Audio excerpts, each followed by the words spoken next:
basic level, the news you consume is a lie. And that's what the news media are doing in every story that matters, every day of the week, every week of the year. You know the outlines of right and wrong. You're born knowing them. When honest people say what's true, they become powerful. The liars who've been trying to silence them are out frame. And the second you decide to tell the truth about something, you are filled with this power from somewhere else. The more you tell the truth, the stronger you become.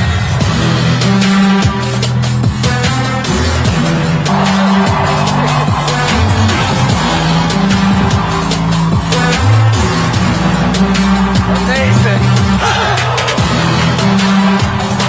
Thank you. Oh my gosh. Thank you for having me. Yes. Thank you. The smoke machines are so affirming. Wow, this is, thank you for having me.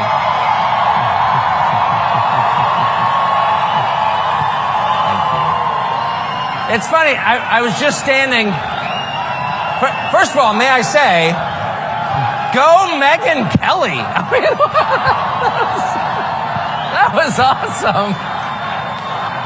Thank you. Thank you. I don't think most unemployed people get a reception like that. And in a recession like this, to find yourself without a job and people still being nice to you is like unbelievable. I was standing on those stairs. No, I have a job. I'm just kidding. Well, I love you too. Thank you. I was standing on those stairs and I saw the intro and I was like, that's the most TV I've watched in 3 months. And I have to say, it feels absolutely great. Thank you very much for having me.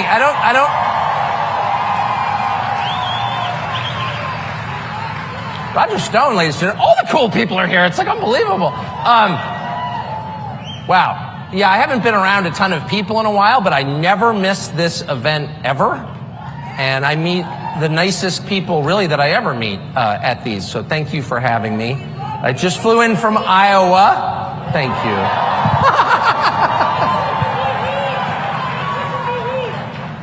Which is a wonderful state, and it followed. If you ever travel domestically, remember, the worse the weather, the nicer the people, and the more fattening the food. And so that state, worst weather in the world, nicest people, and I met basically your Republican field. They're -1.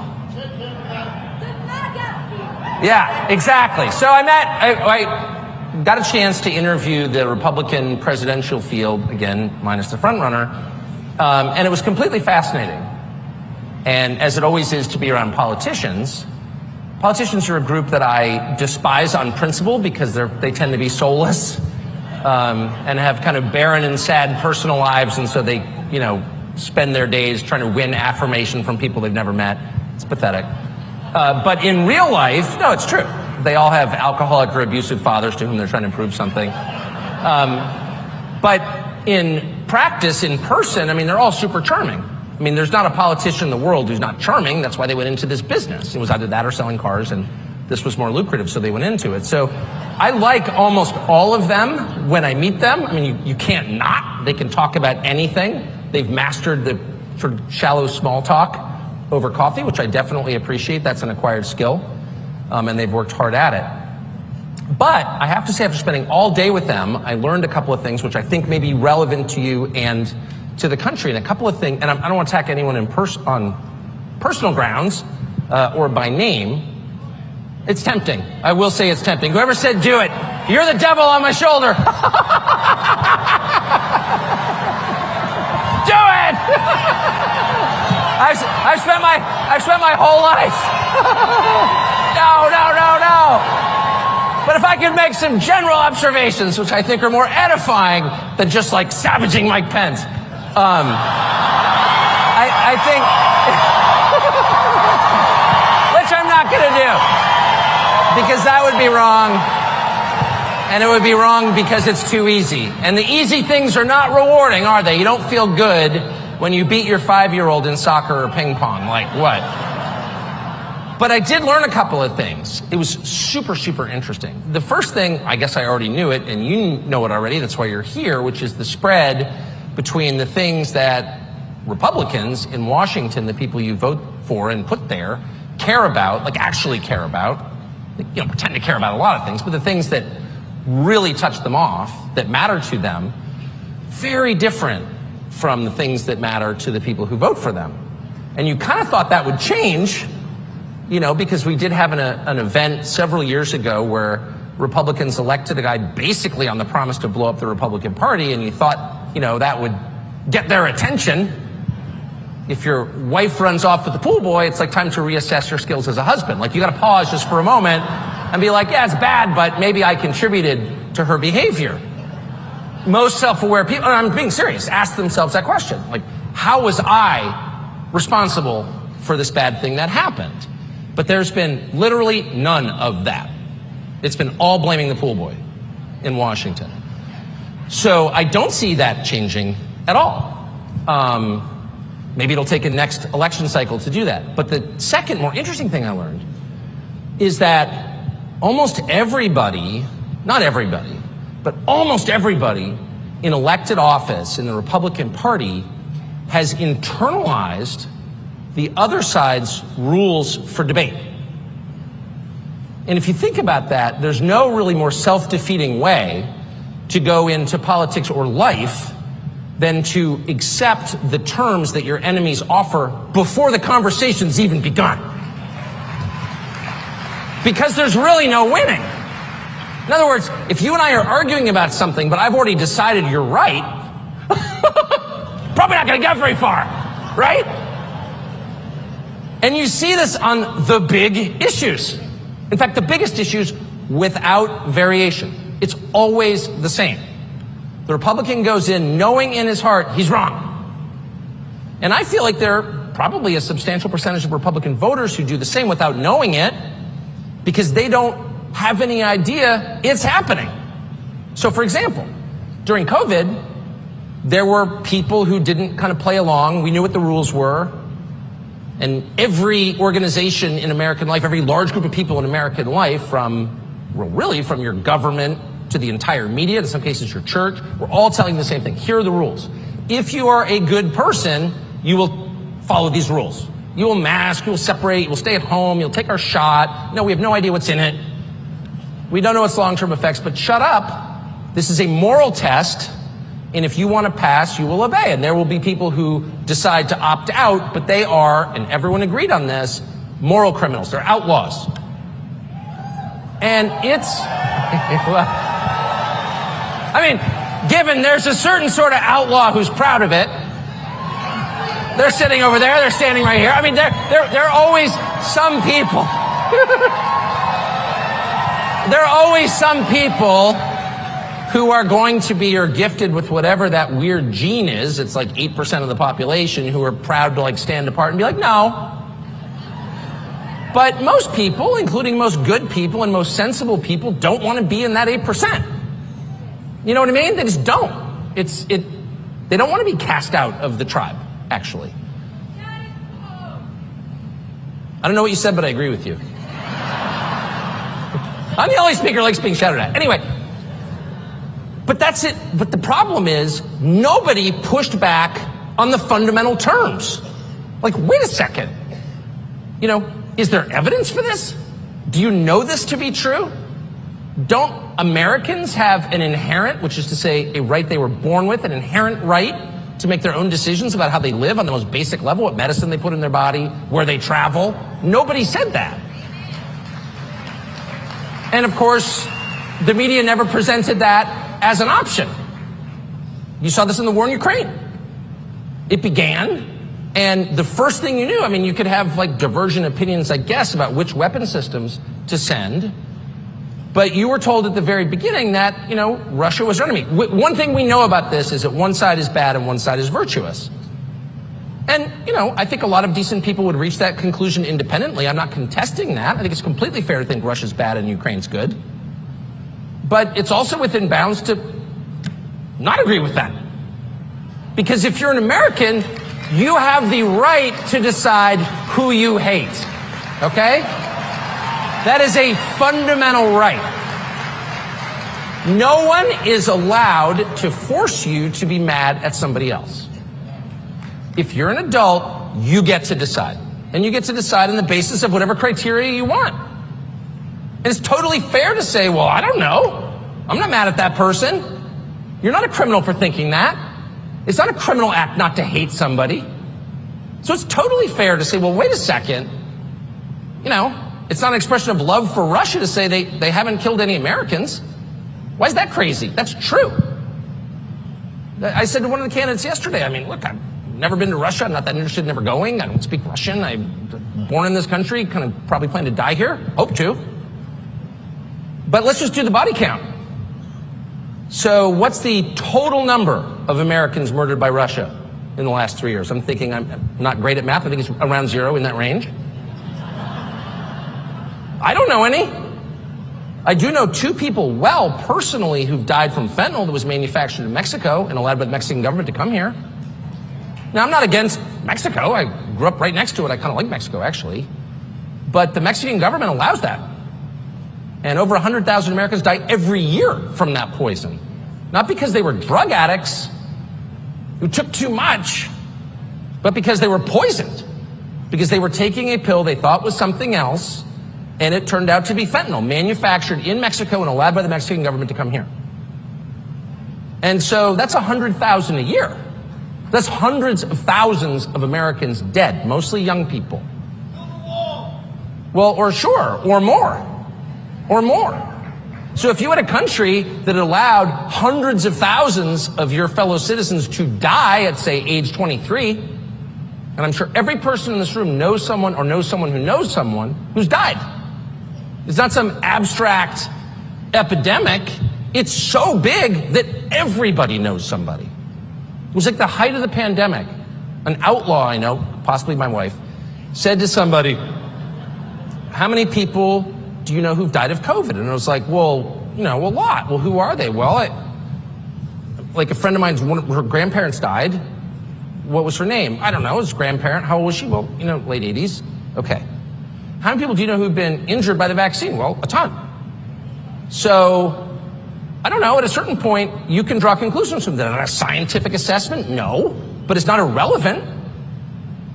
So on the question of Russia, if you begin the conversation with, this is an evil country that has hurt America and we have to go to war with them, well, then there's kind of no debate about it, is there? I mean, no one would defend Nazi Germany. They killed many tens of thousands of Americans. You can't defend them. No decent person would defend that. But in the case of modern Russia, you're not even allowed to think that. And once you're prevented from thinking something, you are completely controlled by the person who's convinced you of that. And the effects of this to me, just as an observer, I mean, in my life, I just try to stay unaffected by the propaganda. That's like the main goal of my life every morning. Just to stay unaffected, just to look around and try to assess things cold. What are we looking at here? You don't have to be a genius to do that at all. It doesn't even, I'm not a genius, that's for sure. Just look out and like, what does this look like? Drive across America for 3 hours. Is this what you remember from 5 years ago? Does it look better or worse? Are there more people sleeping on the street? Is it dirtier? Is there graffiti? Graffiti? Ooh, graffiti. What is graffiti? That's not art. It's vandalism. And when it's allowed to stand, what does it say? We've given up. We don't care. We're allowing people who create nothing to destroy what we built, and we're not fighting back. Graffiti is like one step from total society collapse, period. What you're saying when you allow graffiti is we have no self-respect at all. We don't care enough about our civilization to keep it clean, to keep it pretty. Previous generations worked their whole lives, gave everything they had just to like put in sidewalks, just to put in gas lines, just to build concrete buildings, and we're letting someone who's never done anything of value for our society destroy it with vandalism. And we don't have a problem with that. Well, no, it's not a big deal. It's just graffiti. They're graffiti artists. No, this is a sign of the collapse of civilization. Period. But you're not allowed to think that. So if you allow propagandists to set the terms, and if you're playing soccer against somebody and he's like, here, totally fair match, we're evenly matched. The thing is that when I score a goal, it counts, and when you do, it doesn't. Totally fair. Let's just agree to that. Probably not going to win. But yesterday, I sat and watched. I kept my temper the entire time because it's not up to me who the Republican nominee is at all. I'm just an unemployed talk show host, so I thought I'm going to try and keep myself out of it. But I raised the question, it was a completely fair question. There are clergy in Ukraine who are being thrown in prison. Convents raided, nuns kicked out, priests handcuffed, thrown in jail. So, I mean, on one level you think, well, it's not my country. You know, they do all kinds of barbaric things around the world. You can't be upset about all of them. Much more interested in what's happening in El Paso than I am in Kiev. On the other hand, if I'm paying for it, and if I'm sitting here listening to moral lectures about how I have to pay for it, or else I'm a tool of Putin, I think it's fair to ask, like, what is that? Throwing priests in jail? And so I asked a self-appointed Christian leader about that, and I said, what do you think, as someone who's spent his life advocating for religious freedom, about raiding nunneries and throwing priests in jail? And he said with a straight face, well, they had the wrong views.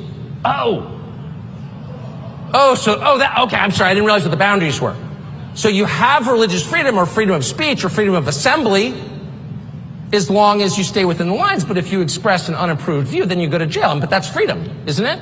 You do exactly what I tell you to do or else I imprison you. Is that the freedom that you recognize? No, that's insane. And so that irritated me. And I said, well, but don't you think as a Christian leader you should say something when Christian clergy are imprisoned for their views? No. And how dare you say that? And this person was joined by a chorus of people on the right. Yeah, shut up. Shut up. National Review wrote a piece this morning. Shut up, it's bigoted to notice that Christian clergy are being imprisoned in Ukraine. And my view would be, maybe you care, maybe you don't, but if you're a Christian leader and Christians are going to jail for their views, you are required to say something. And if you don't, you're not much of a Christian leader. And by the way, the person I was speaking to is a person, I think, of real faith and of decency. Like, I would let him babysit my kids. Not for long, but for dinner. I mean, I don't think he's like an evil person. He's not a secret serial killer on Long Island or something that I know of. But he, with a straight face, told me this. And he said, but what Ukraine really needs, and I say this as a Christian leader, is more cluster bombs. And I thought, you know who it was. And I thought to myself, more cluster bombs. Now, I am not a Bible scholar. But I'm pretty sure, having read 4 out of 4 Gospels, that like Luke 17 doesn't call for shower cluster bombs on the children. In fact, I'm just going to go out on a limb as a non-theologian and say the overriding message of the New Testament is bring peace. And this person, because that's what it says. And this person with a straight face got almost weepy at the prospect that the government that's imprisoning Christians doesn't have enough missiles and tanks, which is, maybe it's, fair position. It's not a legitimate position for a self-described Christian leader to have. It's just not. I'm sorry. That's disgusting. And this person said to me, we need to do this because that's what leadership looks like. And I thought, I've never been a diplomat. I'm the father of many children. And I don't have a PhD in leadership, but I know what parental leadership looks like, paternal leadership looks like. And if 2 of your kids are in a brawl, maybe you think one's right and the other's wrong, but it doesn't matter. What do you say? Beat the crap out of him, he's wrong! No. You say, Dad's home, knock it off. And the first thing you do, because you are in charge, not the children, you're in charge, you're dad. The first thing you do is you stop the fighting. And then you take them into separate rooms and you administer whatever lesson or justice you think necessary. But they're not allowed to fight with each other because you're home.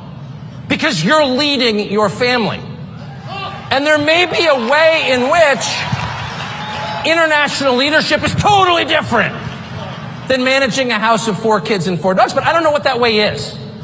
If you're the leader, the last thing you do is sow more chaos. You stop the chaos. Leadership is bringing order and regularity and predictability to a chaotic scene. Wait till your dad gets home. What dad shows up drunk and is like, keep hitting him. Bad dad. A man, in fact, unworthy of the name dad. That's not leadership. It's an abdication of leadership. It's a perversion of leadership, and it's disgusting. And that is exactly what, in the name of American leadership, this administration, with the full participation of the Republican Party, is foisting on the world. And it's insane. Yeah, well, I have to say, you know, whatever you think of Trump, he's pretty clear on this. And they hate him for it, actually. They hate him for it. And if I can just say, the foreign policy stuff, which if you grew up in this country, once again, as I did, you're not really used to thinking about because, like, it's literally oceans away. And they're like all these primitive people out there doing primitive things, tattooing their faces and being, you know what I mean? They're foreigners. Who knows what they do? I get it. I grew up like that. I was proud to be an ugly American, and to some extent I still am. I'll have the pizza, please. Amen. Amen, baby. I'll have the pizza, please. I'm an American. And by the way, I'm proud to order pizza in Paris and often have. So it's not, okay, but if you're an American, like, you don't think about it. And there is this sense in which foreign policy is like the one big thing that government does that's not subject to democratic vote, which is to say voter control. It's like, it really is about as patronizing as you can get. It really is, shh, men are talking. That's really what they're saying. I'm sorry, you a foreign policy expert? Ew, what do you know? How many years did you spend in the diplomatic corps? Did you go to Fletcher School? I don't think you did. Oh, well, it's my country, actually. And you're doing this in my name with my money and potentially my children. So whether you want my input or not, you're going to get it. But that truth, that democracy requires the public to sign off on wars, is totally alien in Washington. And that's exactly why they like it. It's exactly why they like it. If you were to try to get some, you know, trans rights bill through the Congress, like, you couldn't get it through. Because people are watching, and they should be, and amen. And the democratic process works that way. Probably not going to pass a bill in the United States Congress, even if Democrats control it, that says, you know, basically no more men's and women's bathrooms. We're all going to be in one latrine together, and we're going to like it. That's probably not going to happen, because nobody wants to defend that. But sending cluster bombs to a government that's imprisoning Christians and stealing the money, like, that's kind of not your business, America. And so they can collude and do it together. That's the truth.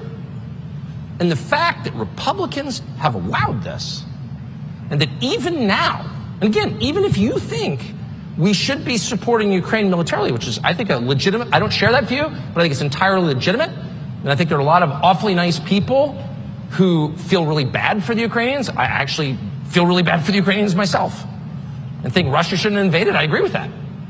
But it almost doesn't matter where you are on this question. If you can't have an adult conversation about it, which begins with the very obvious question, why should I be mad at Russia? Like, why? Shut up!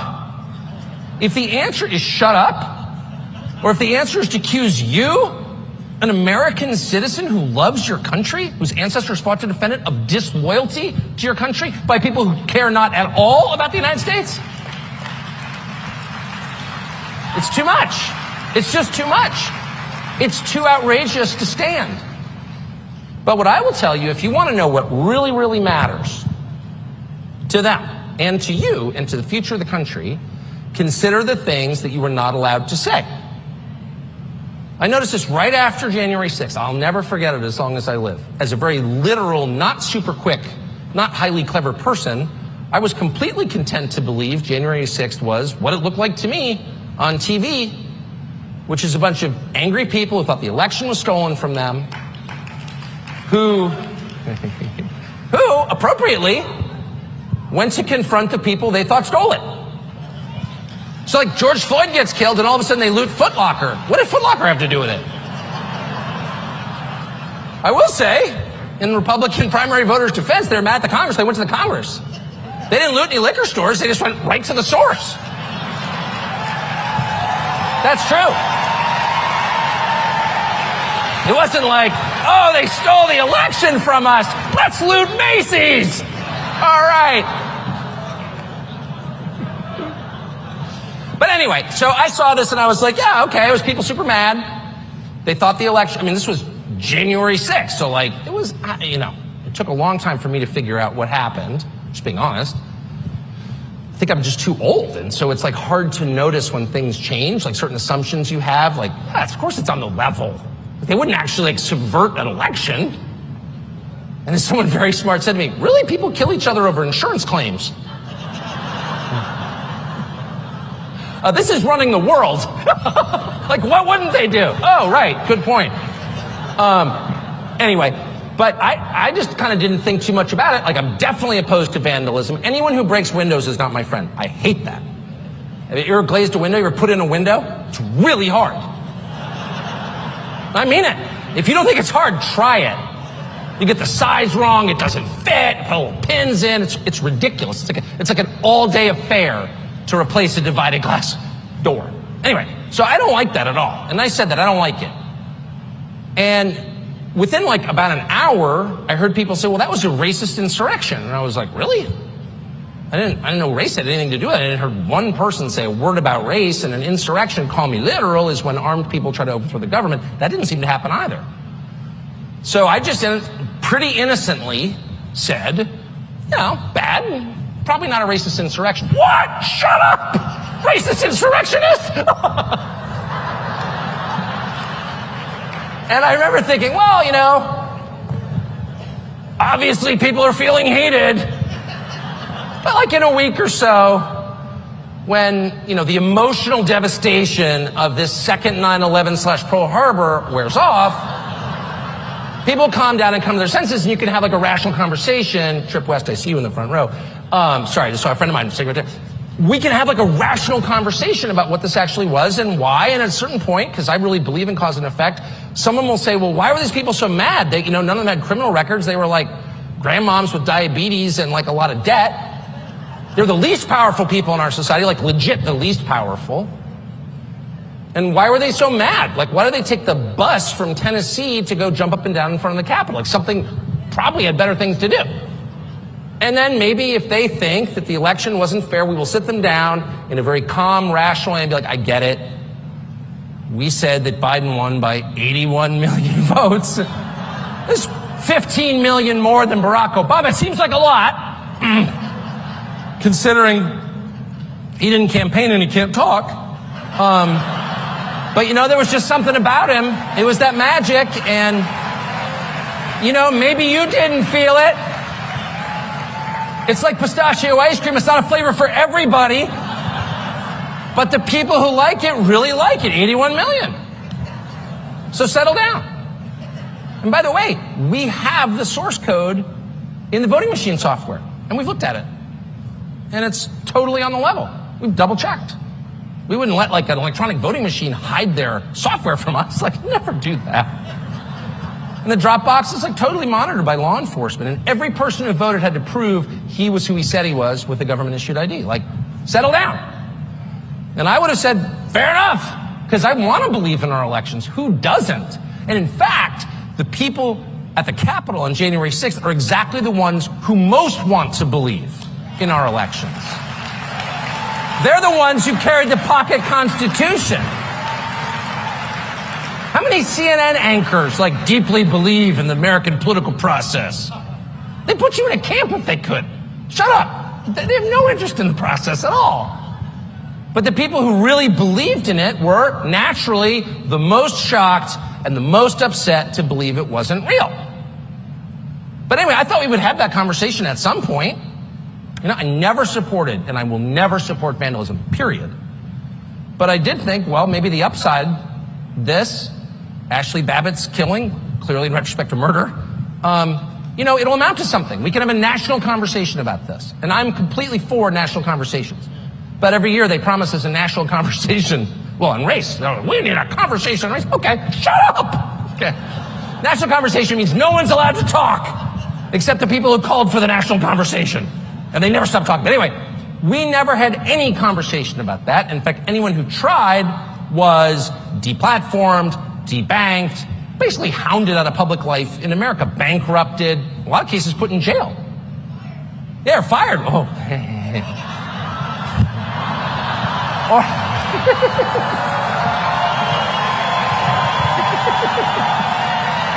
Pretty funny. Anyway, excuse me. Sorry, I was so into it, I lost all self-awareness for a minute. Sorry. But we never, not only do we not have that conversation was literally banned. Now, it's in the guidelines of most of the big social media companies. You can't have that conversation. So I would make a couple of points. And the most obvious one is any country that doesn't allow a free discussion of the process by which its leaders are elected is not a democracy, by definition. A country without free speech is not a democracy. Free speech is a prerequisite to democracy. You can't have it without it. You can't have a dinner party without dinner. You can't have a democracy without free speech. Period. So there's that. So whatever you tell me, and by the way, it's so interesting, and narcissists are this way, the projection involved. It's like whatever it is they're doing, and I mean at a precise level, is exactly what they accuse you of doing. You're attacking democracy. Really, I like democracy. Democracy would give people without money and without a TV show some voice in how they are governed. Therefore, I'm for it. And they want exactly the opposite. So the middle class in America, which has been not the majority since 2015, an anniversary that nobody noticed, has less economic power than it's ever had. That's why Trump got elected, in my view. And now it has less political power than it's ever had. So if you are taking power away from large segments of your population, you are by definition attacking democracy. That's exactly what you're doing. There's no other name for it. So that's the first thing I noticed. In the name of defending democracy, we took away the things we need to have democracy, which is our core freedoms guaranteed in the Bill of Rights. Just as in our war for democracy, we are supporting a government, paying for the entire government that has banned opposition parties, put opposition leaders in jail, shutting down free speech, now shutting down an election, and putting dissident priests in prison. It's such a democracy they don't have elections anymore. That's how pure a democracy it is.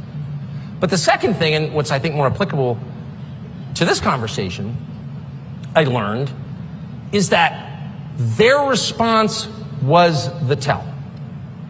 If you want to know what they care about, if you want to know what's important, listen to how they respond when you say something unapproved about it. So if you were to, I don't know, write a post on Facebook tonight and say, I think Papua New Guinea is the most powerful nation in the world, you would get not a single response other than someone's been smoking weed again. No one would care. It's like demonstrably untrue. That's why the flat earth people have been able to cruise beneath the radar for so long.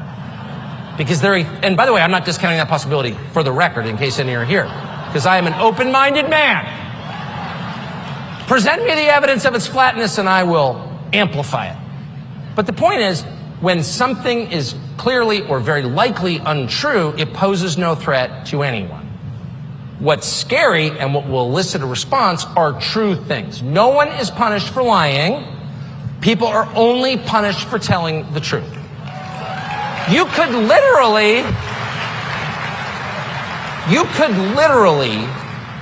wake up tomorrow, move to the Bahamas, start a fake cryptocurrency, defraud 1 million investors around the world of billions of dollars. I'm just saying you could do it, and I'm not recommending it.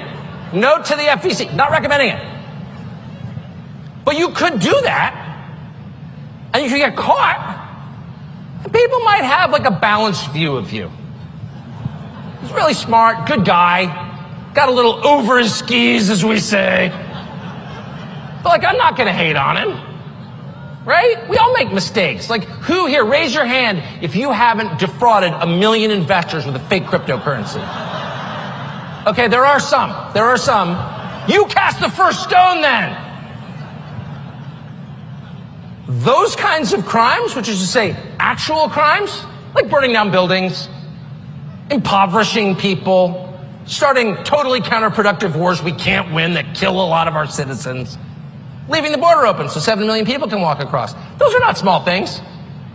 It's not all like forgetting to fold your napkin correctly at Thanksgiving. Those are like actually kind of world historic crimes. Never punished. What are the crimes that are punished? Thought crimes. Thinking the wrong thing, having the wrong beliefs, saying unapproved words. And those words are always true. They are always true.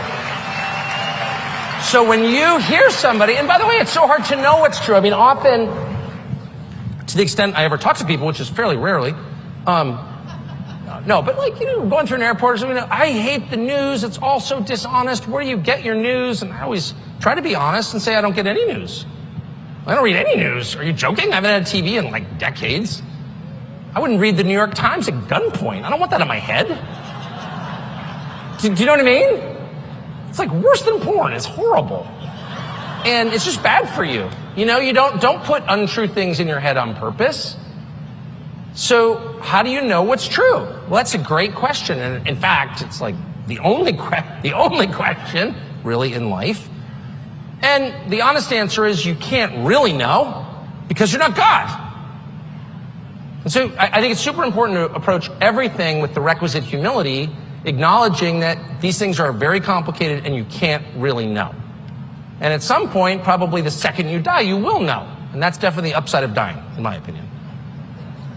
But in this life, you can't, and you're never going to, and you're a lunatic if you think you can imagine the future or divine the precise truth about anything. Because you can't. And by the way, anyone who thinks he can is likely to become Mussolini. Like, that's a bad path. If you wake up in the morning and think, I'm the only person who possesses the truth, you are clinically insane. So seek help. But within the bounds of our abilities as people, you can get pointed in the direction. Where's the North Star? You can get there. And how do you know? And it's really simple. Who are the thought criminals and what are they saying? What are they saying? They're saying crazy things like the water's turning the frogs gay. What a crazy person. Let's make him pay $1 billion. Water's actually turning the frogs gay. That's true. Turns out. Years later, they tell us. Turns out it's true. Yeah, it's actually true. I'm not endorsing any specific person's theories about anything. But I am telling you that the people who censor your words and thoughts this is one thing I'll say about them, they have a very precise and well-calibrated sense of what's important. They know. These are not frivolous people. They can smell like your dog can smell. Like your parents could smell in high school if you smoked a Marlboro. They know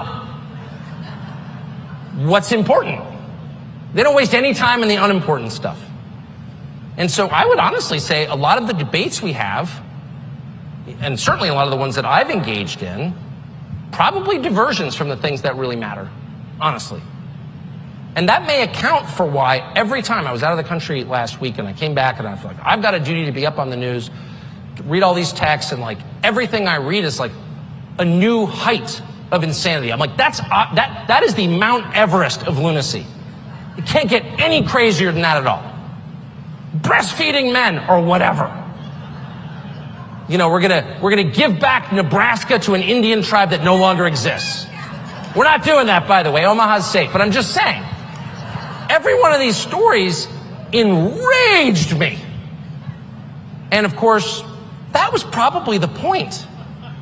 I really believe that the exponential growth of totally irrational claims by the other side, things that no sane person could, beginning with men can give birth, but there are 1 million of them. That these claims are actually designed to take people like me and send us off into a screaming fit so we don't notice that actually they're looting the country. I think that. I don't think there is a single member of Congress, except like maybe the dumbest, maybe Ocasio-Cortez or something, but the normal ones, or semi-normal ones. I mean, grading on a curve. I don't think there's a single Democratic member of Congress who cares at all about trans rights. I don't think there's a single one who thinks men can breastfeed, because like not one in history ever has. Quite a bit of evidence to the contrary on that claim. I don't think they believe it. I really don't. And by the way, it's super important to push back against them and to call them crazy, because they are. I'm not saying a retreat from these things at all. I'm merely saying if they throw a story in your face that's so nuts that you can only growl like a dog in response, they're probably doing that on purpose. And you should probably look around and ask yourself, what are the topics that no one's even pushing back on? What are the topics that their response is so ferocious that people are like, I don't want to deal with it? One of them is the war in Ukraine. Another's COVID. And, of course, the third is January 6th. And you have to ask, why is that? Well, it's not by accident, trust me. There is a reason. So, what'd you say? I don't know what, you know what? The thing about that story, it's just a mystery to me. No one was more shocked than I was. Are you serious? In the Biden White House, somebody left an 8-ball of cocaine in a public. I was like, I said to my wife, it's just not in character. You know? I just don't believe it.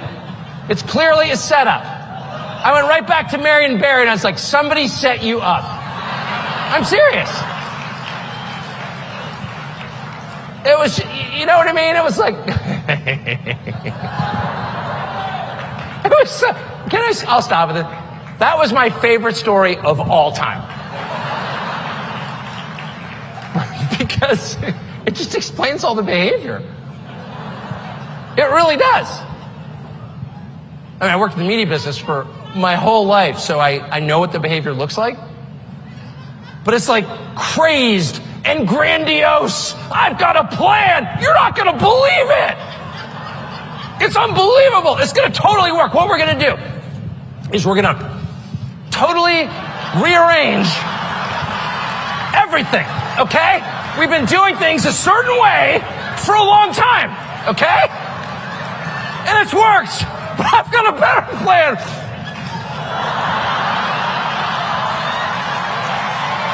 And that's their entire approach.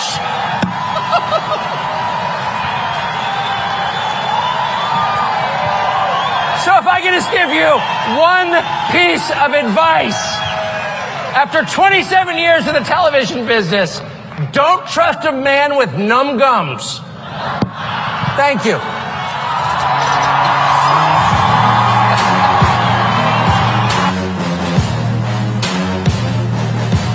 Ladies and gentlemen, please join me in welcoming the 48th Vice President of the United States of America, Mike Pence.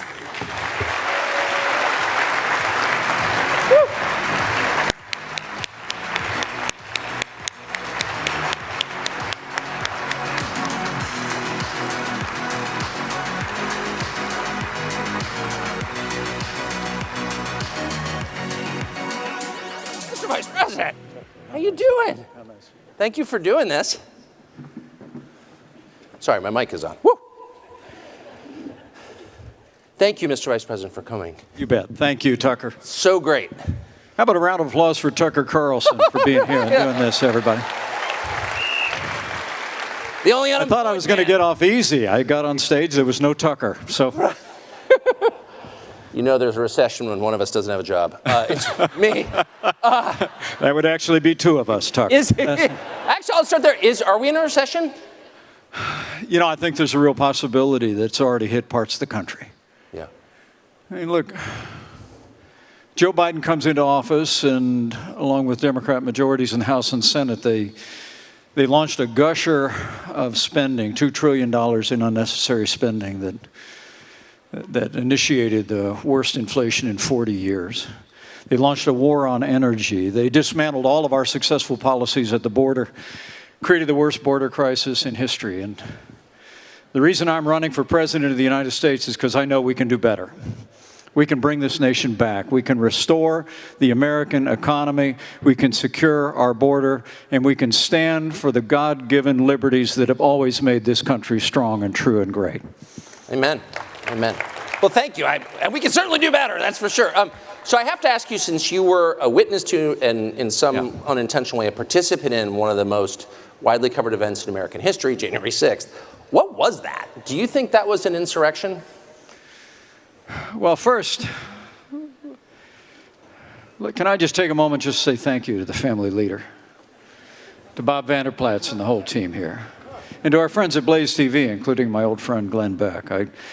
We're standing here on a historic day in Iowa, when in just a few short hours, Governor Kim Reynolds would take to this stage and sign into law historic protections for the unborn. And I think all the members of the family leader here in Iowa prayed and worked and fought to bring us to this day. And it's an honor to be with you all. It really is. Now, as to that day, let me just say, all I know for sure, having lived through it at the Capitol, is that it was a tragic day. I've never used the word insurrection, Tucker, over the last 2 years, but it was a riot that took place at the Capitol that day. I saw firsthand where they'd evacuated us down to the loading dock below the Senate chamber, police officers that, as the day wore on, were streaming through 150 law enforcement officers that were assaulted. Obviously, the tragic loss of life ransacking the Capitol that occurred. But I really do believe that a day of tragedy became a triumph of freedom. And I'll always believe that by God's grace, I did my duty that day under the Constitution of the United States of America, and our institutions held. When you say the tragic loss of life, who are you referring to? Well, obviously, Ashley Babbitt would come to mind immediately. What do you think of the fact that she was shot? Well, I just think it was a tragic moment, without question. But I have to tell you that seeing people assaulting law enforcement officers, smashing windows, breaking into the Capitol building, it infuriated me. And it's very likely that the restraint that was shown by law enforcement officers saved lives that day. But I think it's important that we hold those accountable who perpetrated acts of violence and vandalism in our nation's capital. But I'm still waiting for equal vigor and equal prosecutions to be brought on those that brought hundreds of BLM riots to cities across America. Amen. I mean, the truth is, you know, we don't make progress in this country by walking away from the rule of law. We uphold the rule of law, and we apply it equally and fairly.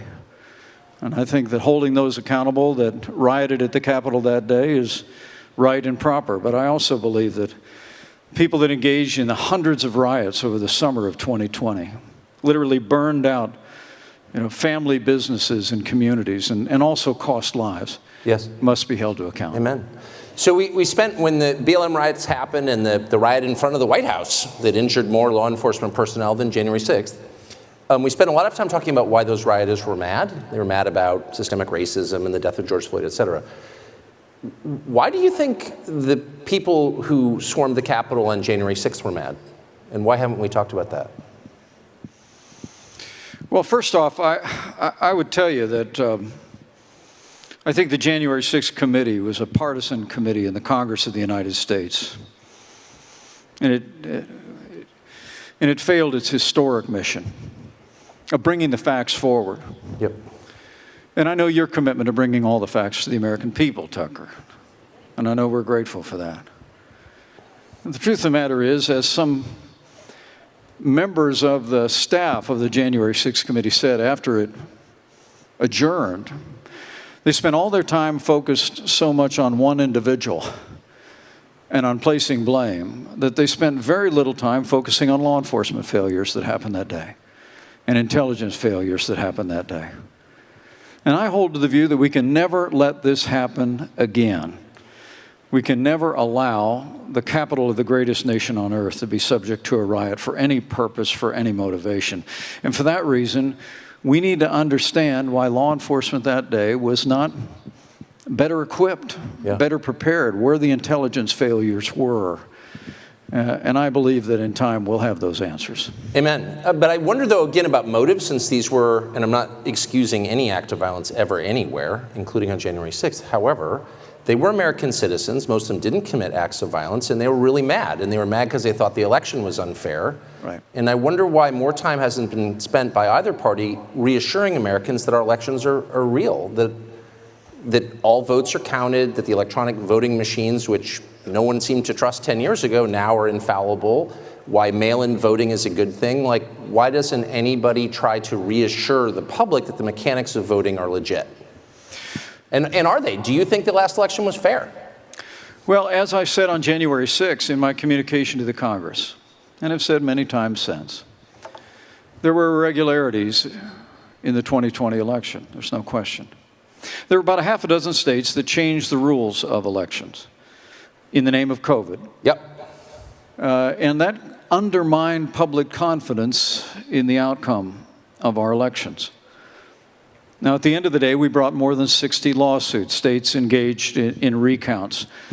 And when states ultimately certified and courts upheld those changes in virtually every instance, and ultimately we were able to determine that the changes, there was no evidence that the changes had changed the outcome of the election in any way. I knew that my duty was clear that day. But candidly, as I've said before, President Trump's words that day were reckless. I believe whatever his intentions in that moment, it endangered me and my family and everyone that was at the Capitol that day. I believe history will hold him accountable for that, just as the law will hold everyone that engaged in acts of violence. But may I just get, to the rest of us who weren't there, who were just participating or trying to in our democracy, 10 years ago, Democrats said, look, electronic voting machines can never be secure. And of course, that's obviously true. Anything electronic can be subverted. Real countries don't use electronic voting machines. Are you confident that a country with electronic voting machines, ours, can have an election that you're participating in that everyone can trust? Well, I believe we can, but I welcome the fact that since 2020, Republican-led states around the country have enacted election integrity reforms. I'm somebody that believes that, and Indiana was the first state to do this. I'm somebody that believes that you ought to be required to give a picture ID when you go in to vote. We ought to have voter ID in every state in America. But with regard to voting machines, I would tell you we had them in Indiana, but in Indiana and elsewhere, they produced paper ballots. Recounts were taken in states around the country. And I think it's absolutely essential that we do everything in our power to restore public confidence in the one person, one vote principle at the heart of this republic. Why not just get rid of electronic voting machines and call it a day, and then we don't have to debate it?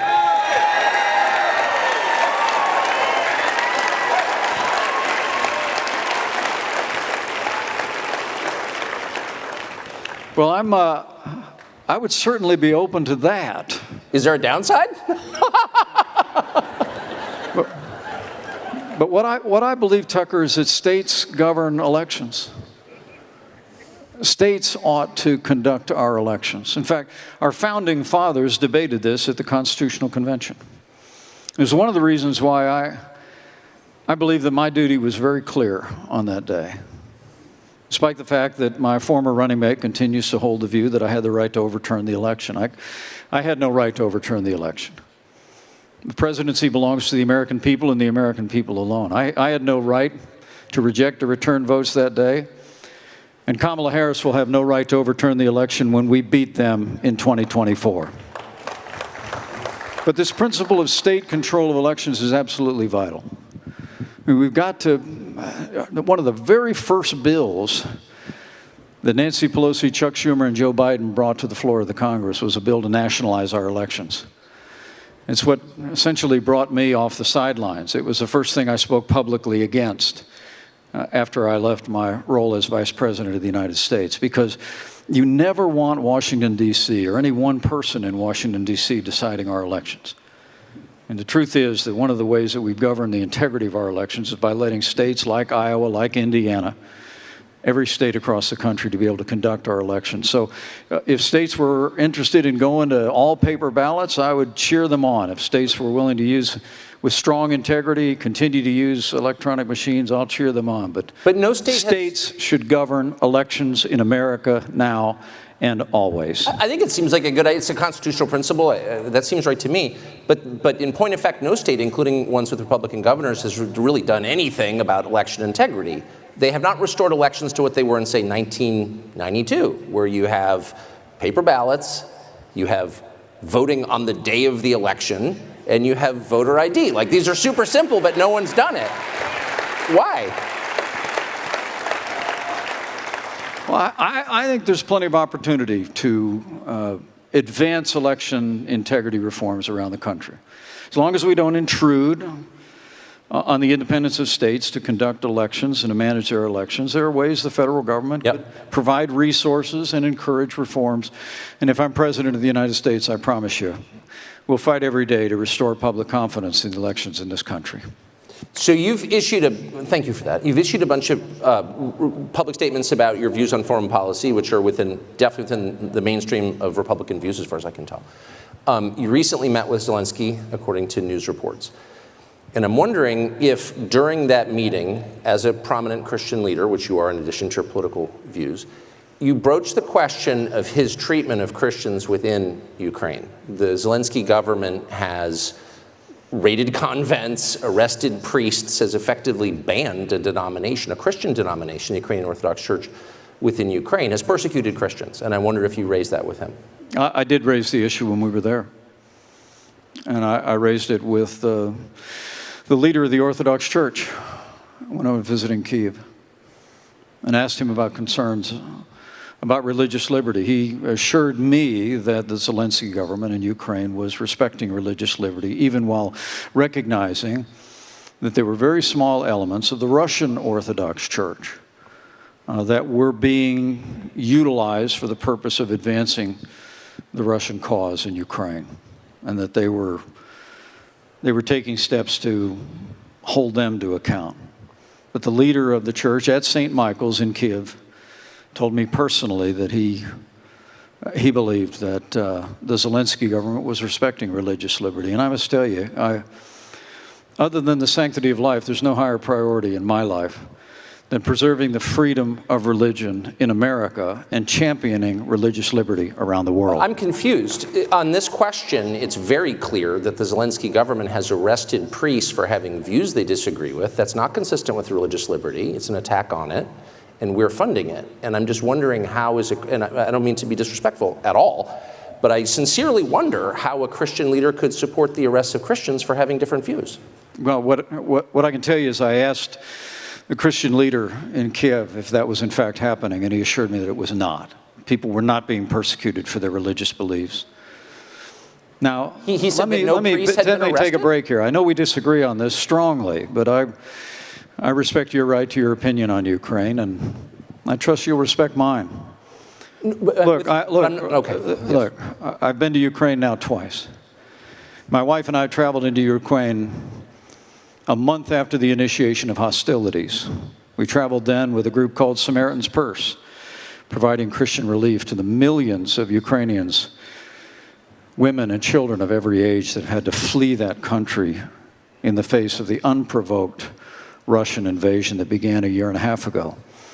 I did return, took an 11-hour train ride into Kyiv, also again with Samaritan's Purse. We not only met with government leaders, but we met with Christian relief workers. We're literally rebuilding homes of people in small towns, little hamlets, that a year ago were being shelled by Russian tanks, while the people in that community were just sitting in their homes. I mean, the truth is, what I saw was not just evidence of war, but I saw evil. And I believe that it is in the interest of the United States of America to continue to give the Ukrainian military the resources that they need to repel the Russian invasion and restore their sovereignty. Would you, may I ask, would you be, and I believe you have a good faith position on this, and we have disagreements on it, but I want to just, I can't let you elide over the question of the treatment of Christians and clergy. I know, I heard and that would again, you be, Tucker. well, no, but hold on, would you be The problem be is you don't willing- accept my answer. I just told you that I asked the religious leader in Kiev if it was happening. You asked me if I raised the issue, and I did. And I'm saying I also raised it with the incorrect. Ukrainians, and I was told that there are religious leaders who have been working with the Russian military that is murdering people by the thousands. Okay. I mean, Tucker, look. Wait, but hold on. Don't you think Let me explain to you what I think our national interest is there. I would think you would have greater concern for religious liberty in Ukraine. And I'm surprised I by told your you I answer. raised the issue of religious No, liberty. you spoke to one person who's clearly I didn't on say I one spoke to side one of it, and there are many, many news reports that are not disputed by anybody that many clergy have been arrested in Ukraine. And I'm merely saying I may not agree with their views. I'm not Russian Orthodox, but you can't arrest clergy for having different views, period. Because if you do, you violate the basic tenet of religious liberty. I want to be clear with you. I won't stand by it. I won't stand for it. If people are being persecuted for their religious beliefs, I won't stand for it. In any country with which a country of our nation is supporting or our allies are supporting. Yes. Period, paragraph. But let me say to you, our national interest in Ukraine, I believe, is born of the fact that I spent 10 years on the Foreign Affairs Committee in the House of Representatives. I spent 4 years as vice president. I've met Vladimir Putin. Let me tell you, if Vladimir Putin overruns Ukraine, I have no doubt that in a short period of time, that Russian military is going to cross a border of a NATO country that our armed forces will have to go and defend. You know, I started the day this morning at Rosie's in Zionsville, Indiana with my son, Captain Michael J. Pence in the United States Marine Corps.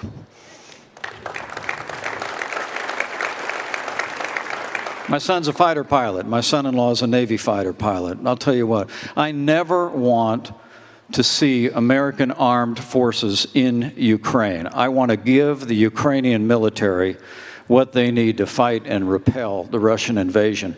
I think we need to stop them there so that our men and women in uniform are never called upon to stop that Russian military when they cross a border that we would have to defend. So you would oppose Ukraine entering NATO? Because that would, of course, immediately require us to go to war with Russia, which you oppose. You know, I said very clearly that Ukrainian entrance into NATO should depend on when the war is over. And I made that clear with President Zelensky that that was my view. And what I understood in speaking with him was he understood that it needed to be conditional. If we were to allow Ukraine to join NATO today, then the obligations of the NATO Treaty on Mutual Defense would initiate immediately, and we'd be pulled into a conflict. I don't want that to happen. But I do believe that after the war is won and over, that welcoming Ukraine into NATO, embracing them with open arms in the West, is in the interest of our security and of our nation in the long term. And let me also say, I think this fight is also about China, Tucker. I know we don't talk about that enough. I know a lot of people say, and you may hear from some other candidates in this race, that we ought to be focused on China. Well, I gave the first major speech in our administration, changing administration policy on China. We called them out. We imposed tariffs. We rebuilt our military. I mean, in a very real sense, we were tougher on China than any administration in the modern era had ever been. But I really do believe that by giving the Ukrainian military what they need to repel the invasion, we will also send a deafening message to China that America and the free world will not tolerate China's military ambitions in the Asia Pacific, or their intention that becomes more clear by the day against Taiwan or any other place. I really do believe peace comes through strength, and the United States of America needs to continue to project strength. But let me say one last But thing. we've run out of ammunition, so we're sending them cluster bombs. So because we've sent our ammunition to Ukraine, which has not yet won the war, whatever that means, no one has defined it, but isn't that prima facie evidence that we have become weaker militarily by our support from Ukraine, or how am I missing something? Well, we're out of ammunition, so we're sending cluster bombs. Well, first off, since Joe Biden took office, he's been working to cut military spending. And frankly, the recent debt ceiling deal that was done, if they don't pass all their 13 appropriations bills, will result in a 1% cut in our military spending after inflation in 2025. Look, China is floating a new battleship every month in the Pacific. We don't need to rebuild our military. We need to build a military strong enough to meet the challenges America will face in the 21st century. And as President of the United States, I'll do that. Amen. I promise you. Last question on Ukraine, though. The Pentagon says that because of the munitions and the material we have sent to Ukraine, we're very low in our stockpiles. Is that a concern to you? Yeah. On the 155 artillery. And I have no reason to disbelieve that. Look, it's the answer, though, is not to shrink from America's role as leader of the free world. The answer is to invest in our national defense. I really do believe that. Look, remember, in a year and a half, and again, we have a strong disagreement on that. Well, I'm not sure we do. That's okay. Well, that'd be great if we didn't. But let me say to you, we've made real progress there. Look, a year and a half ago, Russia had the second most powerful military in the world. Today, they have the second most powerful military in Ukraine. All right? That's progress. That's progress. And that's a result of what the United States and our allies have invested. But let me say one thing about Joe. Can I say one thing about Joe Biden on this? Okay. And I've been critical of him. Look, our administration came in, and the Obama-Biden administration had refused to give military support and resources to Ukraine. We ended that. We started providing Javelin missiles. I'll never forget standing in the woods a couple of weeks ago in a little town called Moshe, where the soldier told me about when the Russian tanks approached and how many soldiers they lost in the first 24 hours.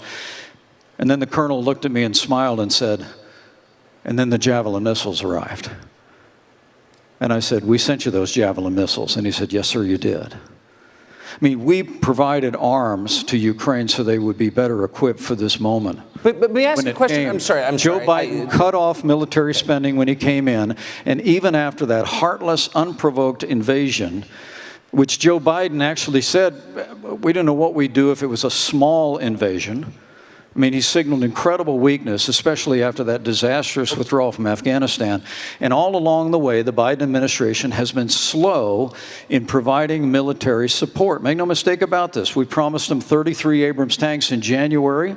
I heard again 2 weeks ago in Ukraine, they still don't have them. We've been telling them we'll train their F-16 pilots, but now they're saying maybe January we'll let somebody transfer some jets. I'm sorry, Mr. Vice President, have you, I know you're running for president. You are distressed that the Ukrainians don't have enough American tanks.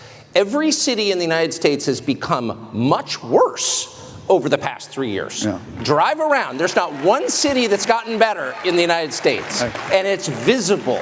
Our economy has degraded. The suicide rate has jumped. Public filth and disorder and crime have exponentially increased. Right. And yet, your concern is that the Ukrainians, a country most people can't find on a map, who've received tens of billions of U.S. tax dollars, don't have enough tanks. Right. I think it's a fair question to ask, like, where's the concern for the United States in that? Well, it's not my concern. Tucker, I've heard that routine from you before, but that's not my concern. I'm running for president of the United States because I think this country's in a lot of trouble. I think Joe Biden has weakened America at home and abroad. And as President of the United States, we're going to restore law and order in our cities. We're going to secure our border. We're going to get this economy moving again. And we're going to make sure that we have men and women on our courts at every level that will stand for the right to life and defend all the God-given liberties enshrined in our Constitution. Anybody that says that we can't be the leader of the free world and solve our problems at home has a pretty small view of the greatest nation on earth. We can do both. And as President of the United States, we will secure our border, we will support our military, we will revive our economy and stand by our values, and we will also lead the world for freedom under my administration. I promise you. Amen. Vice President Mike Pence, thank you very much. Thank you, Tucker. Thank you. Thank you. All right, we just heard from Mike Pence. I'm checking in here, Sarah Gonzalez. I am joined by, of course, Delano Squires is still here with us. And I am also joined by Matthew Peterson. He is the new Blaze Media editor-in-chief. We are so excited to have him. Peterson founded The American Mind, a publication of the Claremont Institute, and served as their vice president of education. He has 2 decades of experience in digital media, communications, political consulting, and program evaluation, arising from a lifelong dedication to shaping hearts and minds to renew America. And I would say, he lives in Dallas. This isn't on the paper, but I know he is a California refugee, which I find to be important because you do know what it's like to live on the other side of the country. Yes, I am very happy to be back in America. yeah, we're glad you're here. So, obviously, a little bit of some tense moments between Tucker and Mike Pence, particularly when it came to talking about January 6th, when it came to talking about Ukraine as well. But I want to flash back here for a second and kind of open up the conversation with Trump's CNN town hall several months ago when he was asked whether he would apologize to Mike Pence for what happened on January 6th. This is clip 15. Watch. One person who was at the Capitol that day, as you know, was your vice president, Mike Pence, who says that you endangered his life on that day. I don't think he was in any danger. Mr. President, do you feel that you owe him an apology? No, because he did something wrong. He should have put the votes back to the state legislatures, and I think we would have had a different outcome. I really do. I like Mike Pence very much. He's a very fine man. He's a very nice man. He made a mistake. His lawyer said, you cannot move. I called him the human conveyor belt. I said, even if the votes, I talked to his lawyer, even if the votes are absolutely fraudulent, he can't say, yes, sir, he can't send back. And the Democrats played it, and the rhinos played it. Right after the election, they all met, the rhinos and the Democrats, and they worked out a plan to make sure that future vice presidents don't do what I said you could do. Legal experts, including Republican legal experts, say that he does not have that authority, Mr. President. But I want to why did they change the law then, saying that you can't do it? They didn't change the law. They strengthened the law because they were worried about presidents exploiting. It, meaning you could do it. That's not what it means. Thank you. Now, Mike Pence today, talking about January 6th, you noted he was very emotional. He used very emotional language, very descriptive language. It almost sounded like he had some sort of PTSD from the day, when in actuality, they verified all of those votes just a few hours later after everything happened. And so I'm just wondering, is he in touch with the base that he's talking to at all? Because to me, that didn't sound like a message that would resonate to this audience here. Yeah, you notice how he always invokes these stern, solemn tones of the statesman, staid, right, very laid back, very serious. He tried to give a nod to Ashley Babbitt, and I'm glad that Tucker called him out on that to say, yeah. Wait, people died. Who are you talking about? Yeah. Because and you're I think repeating maybe media Tucker lies about the protesters killing people. Yeah. Right? Let's call it out. And then he goes Tucker to Ashley Babbitt, him. and it absolutely saved him, because otherwise you'd be thinking, okay, so you're just condemning all the protesters that day. And he did come out and say that. That was nice, but it felt like he was trying to throw a bone or be balanced in his staid, solemn, pronunciations on the topic. Were you comfortable enough with what he said about whether we have done enough about election integrity in this country? Because it felt to me like he didn't go all in and saying, hey, there are some states with some peculiarities that we should have looked further into, and perhaps the American people should not feel right now like they have a free and fair election. I mean, here's the one thing that unites everyone we've heard from so far today, and that is not a single one of them is ever going to be president of the United States. And part of the reason for that, possibly, is that Pence's attitude, right? I mean, he's talking about voter integrity, which is important, and he is not wrong, right? He is not wrong that in many states, Florida, Texas, et cetera, they have passed legislation that has changed the dial. They've gone back to, just pre-COVID, if you're old enough to remember what the rules were. Right. But we have not completely swept, all that BS away that came in a wave of legislation from the left. And certainly I don't know any sane person who thinks in the key 10, 12 counties in this nation that we have resolved any of those structural problems. So to speak about it as if we've already resolved it, we've made these strides. Yeah, we've made some strides, but you're not worried about that at all? Like, Right. you don't see that as an existential crisis? Right. I don't know. Yeah, Delano, what are your thoughts on Mike Pence's performance? I think he had trouble with the Ukraine question. Yeah. And I applaud Tucker Carlson for asking this particular question to every person he speaks to, because I think at a certain point our elected officials have to declare their primary allegiances. And when I hear Mike Pence or anyone else speak more passionately about defending the sovereignty and the borders of Ukraine than they do our own country, that disturbs me. That would be as if I went home to my wife and our 4 kids and I said, look, there's a lady across town who's really not doing too well, and her shutters are, need to be repaired, and the doors falling off the hinges, and I'm going to spend all of my time, talent, and treasure helping to rebuild her home and secure her family while I let my own fall into disrepair. So I think every elected official needs to be pressed on this particular issue, and I don't think he handled it particularly well. Yeah, it was fascinating because you heard him say he believes in protecting religious freedom all over the world. And it's like everywhere, forever, no matter the cost. Do you not see how much we have already donated to this money laundering scheme in Ukraine, and you're still going to stand here and say, whether, and everything else aside, I intend to protect religious freedom all over the world. I don't think that is what the average American wants to hear right now, and I certainly don't think that they want to hear that they have a small view of the United States if they don't believe that we want to be the world's police. Yeah, let's just step back a bit and do a short bio on Pence. I mean, for most of us, I think it's pretty similar to my own experience. Pence, great guy, Indiana governor, he's doing all this stuff, he's very socially conservative.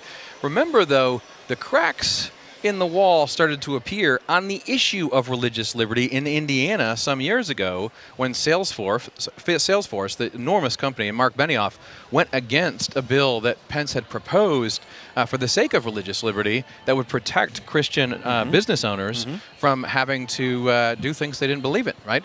And Pence backed down famously on that. He cracked. And he has an argument, for why he did that it was principled. But I know lots of people quietly, we can't say it out loud, I'm going to say it out loud, in the religious community who thought he showed weakness then, right? Then he becomes vice president. We all like him again. He's a good guy. But there is that kind of beaten dog aspect to, trailing around Trump the entire time. And then he comes out as if now he's the statesman, turning on Trump in so many ways. And then you're going to talk about religious liberty in Ukraine this is so far removed from what anyone cares about in America right now. Right.